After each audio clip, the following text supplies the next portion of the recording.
মাকে জিজ্ঞাসা করবেন, মা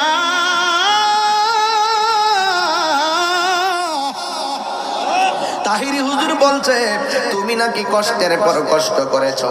মা বলবে হ্যাঁ কষ্টের পর কষ্ট করছি। কই কেমনে? কই আমি যখন বিয়ে বসছি তোর বাপের কাছে 1-2 মাস ভালোই চলছিলাম, হঠাৎ করে আমি চলতেছি ফিরতেছি, বাপের বাড়ি যাইতাছি, রাস্তাঘাটে যাইতাছি, মার্কেটে যাইতাছি, ঘুরতাছি ফিরতাছি, তোর বাপের লই আমি যেখানে চাই সেখানে গিয়েছি।